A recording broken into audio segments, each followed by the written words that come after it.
پرون دلته ډبګرۍ نه چا جینۍ تختولې ویل یو دوه هلکان راله او جینۍ په موټر کې واچوله ویې تخت 13 ورځو کې د ګلبهار نه یو تختولې وه نو یو افسر ما ته وویل وګوره جي دا شرافت دی چې دا جینۍ وتښتوله ما ښه هلکانو خو ناروا وکړه شرافت نه دی دا شرافت دی چې دا کچنۍ د چا لور ده او بارې رئیستې ده دا شرافت دی ځوانه جینۍ یوازې سرکو ته رئیستل دا شرافت دی او هلکانو چې وتښتوله نو دا شرافت نه دی خره د شپې پټو ته راپرېږدی او که خرونو ورته څه وایي بیا خرونه ګرمې خره سنبال که ګلبهار نه چې تښتولې وه د وړاندې نه د دې هلک ورسره لین دی نو لکونه روپۍ د دې هلک نه خوړلې وې چې بیا یې کولو نه هغه وتښتولو نو پیسې چې ته مور او پلار خوړې نو ښه و هلک او چې بیا یې ورکوله نه خراب شو هغه وتښتول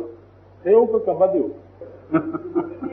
تاسو پوه شئ دا خو دلته چوڼه یو ځای و دی میچنی روډ باندې هندوانو به پکې لمبل که چېرته یاد دي درته خدای خبر تاسو راستی که وایم چې 99% د وجلو یی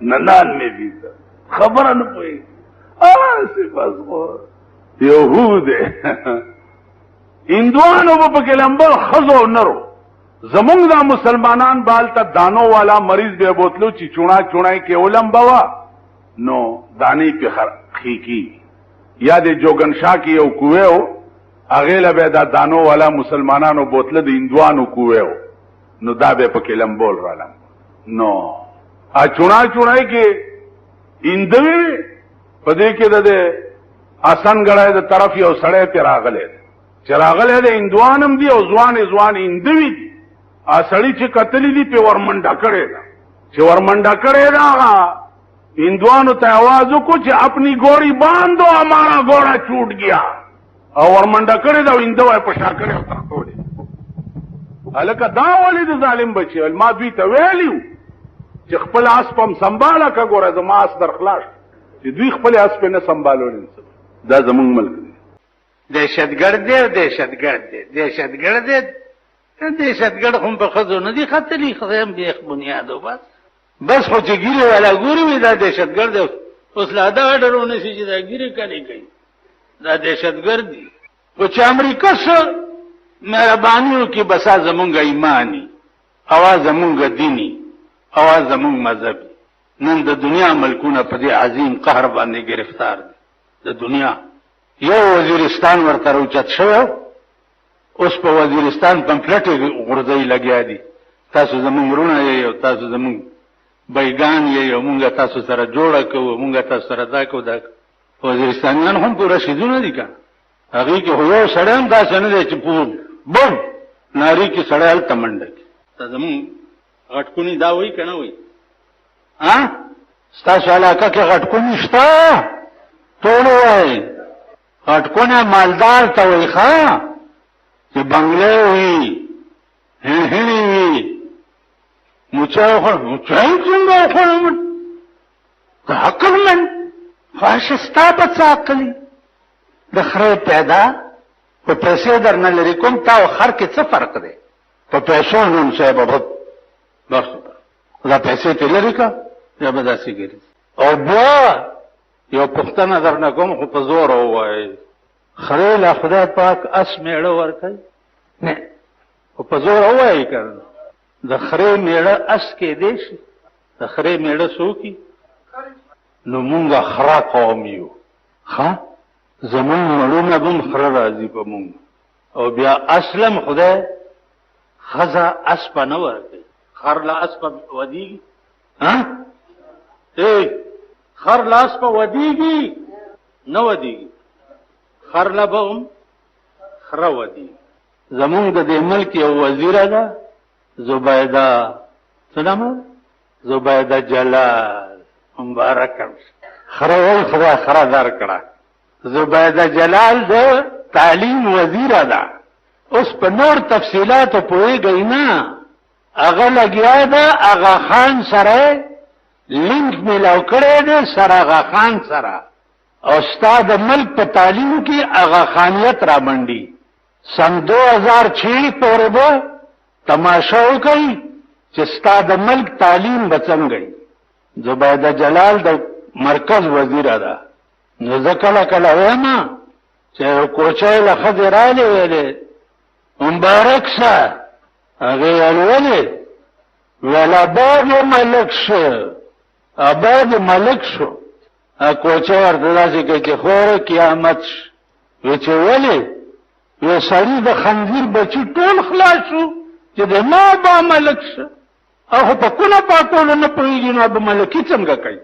نو په سړو په پاکستان کې په ټول ټوغه کې راغی او د چرګو مرغ پې راغی، ټول مردار شو چې اوس ښځه د تعلیم وزیره شوه. و په ګرمي یې ټوله گئی، په غیبي ګولۍ سوري شوي. ښځې خو دې دپاره نه دي، ښځې خو دې دپاره نه دي. تاسو قرآن اوس قرآن کې ترمینونه کوي لګیا دي، د جهاد آیاتونه ترې وباسي، وایي دا لږ اوږده دي، را لنډه وی چې دا هلکان پې ښه پوه شي. واورئ او دې واوري په کلاو غوږونو باندې چې د کومې خزانې څوکیدار خدای وي، هغه خزانه څوک لوټ کولی شي؟ چې د کومې خزانې څوکیدار خدای وي، هغه خزانه څوک نشي لوټ کولی. قرآن خزانه ده او خدای ویلي دي انا نحن نزلنا الذکر وانا له لحافظون. پیغمبر دا قرآن ما درلېږلی دی او د دې څوکیدار به تر قیامته پورې زه یم. قرآن نه به چې غلط چا کتل دي ورمېږي مات شوی دی. انشاءالله تاسو به وګورئ د عراق د ځمکې تماشه وکړه، بیا امریکې سره څه شوي دي. 4 ټیکه پې شوي دي او د امریکې فوج په منډه خلاص شوی دی. ما یو پیشنګویي هغه وخت کې کړې وه چې د روس سره د طالبانو جنګ و. ما ویل د کابل په ځمکه د پیغمبر صحابه پراته دي په پیمانار مقبره کې، په صحابه روس بمباري کړې وه. الله چې سپی جوړ کړو د روس نه که نه، ټوکړې ټوکړې شو که نه. د عراق په ځمکه حضرت علی او امام حسین پروت دی، الله به امریکا د سفر هستي به مټاوئ، سره د مرګرو به خدای تباه کوي. نن په عراق کې چې کوم حال د امریکې دی، زه درته څه ووایم، په یو منډه خلاصېږي. نو دوی چې په 4 ځایه کې مردار کړه، نو دوی را منډه کړه، په جومات یې بمباري وکړه. او بیا د دې اراده دا وه چې موږ دا کعبه هم رانه مالکین تیزنو د کعبه حفاظت الله په ابابیل مرغانو باندې کړو که نه کړی؟ که ټوله دنیا نیست و نابود شي نو د کعبې څوکیدار هم شته او د قرآن څوکیدار هم شته. نو نن ستا سکولونو او کالجونو دپاره چې کوم سکیم جوړېږي هغه د امریکې سکیم دی. اوس تماشه به کوو چې الله امریکې سره څه کوي. الله هغه غیبي قوتونه ساتلی دي چې امریکا په ځان پوه هم نه یو خدای کباب کړي. په وزیرستان کې وګوره اوس جرګې کوي دي، راځئ چې جرګه وکړو، راځئ چې جرګه وکړو. مونږ چې دی په وزیرستان کې فیل شو، په هغه کې فیل شو، په هر ځای کې به الله فیل کوي. چا چې د امریکې ملګرتیا کړې ده، د امریکې د اسلام د ختمولو دپاره، هغه خلق الله په اسمانونو کې ټوکړې کړي دي او تیکې معلومې شوي نه دي. نو زما عزیزانو تاسو خو په څه پوهېږئ نه، په وختي طور د باراني ډم اولاد یې مونږ بس چې ډولکۍ واورو ورته ګډېږو. پرون دی او لاره یې تېره دی او زړې ښځې تېرې تېره زړه ښځه مې لیدې او لالولی. انشاءالله الله د صفا هستي ده میټاوئ، د صفا هستي نه. په دې 55 کاله کې ډېر کوڅه ډب لاړه او راله، ډېر کوڅه ډب. انشاءالله دا به لاړ شي او نور به راشي، دا به لاړ شي نور به چې څومره راځي. خو دا درته وایم چې تر څو پورې بله شپه د شپې په 2-3 بجې باندې د زلزلې ګرچې لیدلې وي، دغسې به ودی په کټ کې او یو ګلچ به شي. چې ګلچ شي چت به پاسي او ته به لاندې پروت یو ګړچ ته د الله د یو ګړچ مقابله نشي کولی. نو خدای ته ګورئ چې سم شي. عمر له بجاړئ بیا که د سا خطو پورې ستا د نفس اصلاح نشوه تر سا خطو پورې او سا در نه ووته او نفس دې همداسې پاتې شو چې ستا زندګي جاړې به عمر له بجاړئ. نو عرض مې دا و چې موږ نه انسانیت اوتو، شرافت رانه اوتو، حیا رانه اوته، غیرت رانه اوت. نو زه خو چې ورځ تېرېږي نو دا عقیدم نوره متزلزل کیږي او په دې شعرم دا ایمان مضبوطیږي چې زاغان کې ناست په سر د سروي توتیان ته لاندې د ځان ویرونه کوي. زاغان کې ناست په سر د سروي توتیان ته لاندې د ځان ویرونه کوي. رزیلال پاسی عبدالعظیم په شریفانو اعتراض نه کوي. زاغان کې ناست په سر د سروي وګوره ستا په ملک کې د حکومت په منصب ټول زاغان ناست هر یو چت چې ګوره د خټو بګوشتو دی. زاغان کې ناست په سر د سروي توتیان ته لاندې د ځان ویرونه کوي. رزیلال پاسی عبدالعظیم په شریفانو اعتراض نه کوي. شرفا حیاناک دیندار او معزز د زمانه چې دي رزیلان ګڼلی شي او رزیلان د زمانه چې دي شریفان ګڼلی. په خدای قسم زما دا افسوس نه دی چې قیامت کې سرمایدار او مالدار او نوابان دا د جهنم ته لاړ شي. دا افسوس نه دی. ما ته دا افسوس دی چې دا اوږي تږي نهار دی ولې جهنم ته لاړ شي. کم چې شپه ورځ مزدورۍ کوي. بله ورځ مې تاسو ووایئ په دې ملک کې د پالش نه زیاته ذلیله مزدوري بله شته؟ ټول ووایئ پالش پردی کېړی ټوله ورځ پالش کوي دینه زیاته ذلیله مزدوري بله شته؟ هغه پالشیانو وی سی آر په سر کړی د جمعې شپه وه کور ته اندازه وکړي. نو ما ته یو شعر رایاد شو چې دا غریبان سرمایهدارو خو مونږ بیړه تباه کړه په شرمونو مو شرمول او دې حرامیانو ته وګوره. نو ما رحمان بابا یو ډاکټر ته ورغی چې زه بیمار یم. هغه چې نه بزولیدو هغه ورته تا ته بله بیماری نشته د عشق بیماری ده درته که عشق نه توبه وباسې نو جوړ بشي. هغه ورته ویل عشق نه خو نه توبه کوم. ویل چې نه توبه کې خدای دې نور بیمار کا. ځه چې را روان شو نو خپل محبوب ته په تصور کې وایي چې ستا په عشق طبیب وایي ما رحمان تا ستا په عشق طبیب وایي ما رحمان تا خبردار چې د حال تر دا بدتر وې. ستا په عشق کې راته ډاکټر وې چې خدای دې د دې نه بدتر دا ذلیل قوم چې د دې نه بدتر شي نو نور دا هغه رذله د زمانې راشئ چې وښیم درته د هغه خلقو په کور کې دمتوبونه او کنجرتوبونه چې په کومو خلقو د اسلام جنډې ولاړي او شپه ورځ د اسلام چغې وهي هغه خلقو کې درته دا اورېدو درته نه وایم.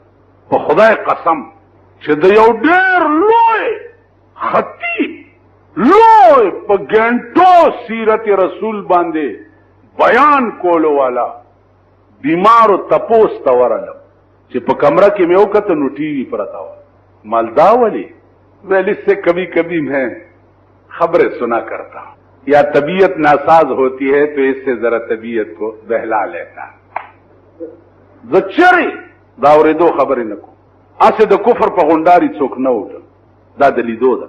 نو عرض مې دا و عزیزان چې مونږ کې انسانیت به اله راځي چې مونږه ځان خاوري مونږ کې حیا راشي زمونږ کورونو کې حیا راشي زمونږ ښځو لوڼو کې حیا راشي اله به مونږ انسانان کی. اوس مونږ انسانان نه یو. پاکستان کې انسانیت لټه پاکستان خو غلدره ده هر طرف ته چې ځې بوی به تې درځي. تاسو وکتل ضیاءالحق 10 کاله دا قوم په دوکه کې وساتلو.